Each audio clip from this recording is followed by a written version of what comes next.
Good day to you and welcome to another Paddocks Club video tutorial. Today I'm going to take something that happened in the discussion forum and just analyze the way in which I approached it and the way in which I answered it so as to illustrate how you might do things in similar circumstances. Our topic is the purchase of a computer and a 3G contract for the chairman primarily, but also for other trustees in a scheme.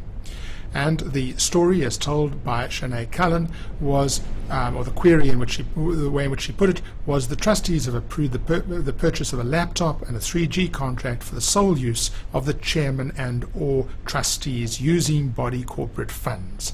This was not approved in the budget or approved at a special meeting or AGM. The chairman feels that a body corporate laptop is required, but he does not have a home computer, and his company policy does not allow him to use laptops for personal use.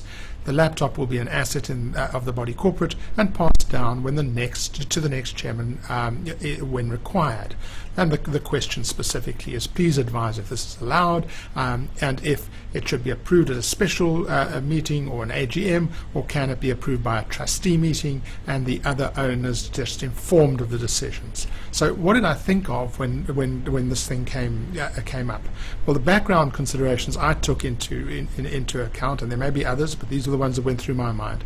Is this a valid body corporate expense? I.e., is it reasonably necessary for the management of the scheme?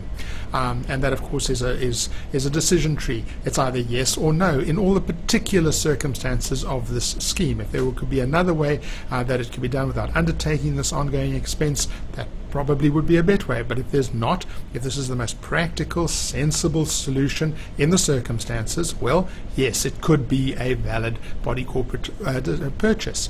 Now, who must authorize the purchase decision? Well, I think it's fairly clear if you look at the rights of the body corporate under Section 37, its powers under Section 38, and the fact that in terms of Section 39, the trustees must exercise those powers and functions, then the trustees can make a decision of this sort. But there's a qualification. I also thought, this isn't like buying a chair or a table. This is something where you buy the contract, you might well need some sort of maintenance. The software is going to need upgrading. In fact, somebody reminded me of that in the queries.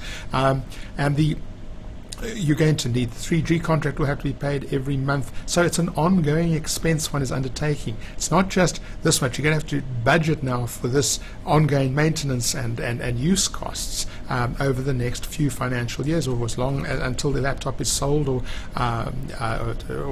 decommissioned.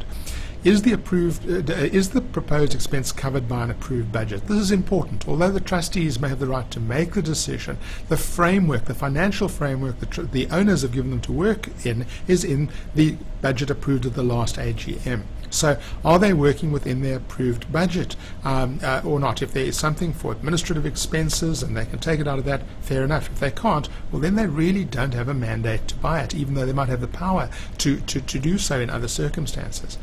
And finally, the other thing I thought of was, are there any other issues? Are there any non-transparent advantages to the chairperson or trustee using the computer? And the reason I thought of this is human nature being what it is. Owners will look at this expense and they'll say, well, okay, so he's now got a computer at home. Is he using it only for body corporate purposes, or is his kid also playing video games? And can we have a look at the usage on the 3G contract? Because if it's just for the body corporate, we're happy to support it. But no, if he's busy talking to people in Australia on Skype and that's using up our bandwidth, that could be a problem. So those were the things I thought of. I asked Kone some questions, and she came back and confirmed there's no admin budget in the current year to which to allocate. So this is outside ordinary budget. And can we just advise residents of this question and ask for objections? So in the end, my advice was as follows. In the circumstances, the trustee should not spend money outside the scope of the approved budget. Emergencies clearly are different. This doesn't seem to me to be an emergency situation. The trustees cannot just tell everyone that they're going to spend more money outside of the budget and ask for objections. They have the right to raise special levies when it's absolutely necessary, and then everybody knows exactly what's going on, but they can't just decide, oh, we'll just buy this thing because it seems good to us. No, that's not how the process works. And a failure to object is not in South African law an approval. So simply saying we're going to do it unless 50% tell us not to, that's not a process that holds water. Tell the chairman to put the cost into the budget that the trustees propose for the next financial year. In all the circumstances that I was given in this case, that seemed to me to be the conclusion, most sensible, based on the logic pattern that I've explained to you. Thank you very much for joining me in this Paddocks Club tutorial, and I'm very happy to answer further questions in this or arising regards in the discussion forum.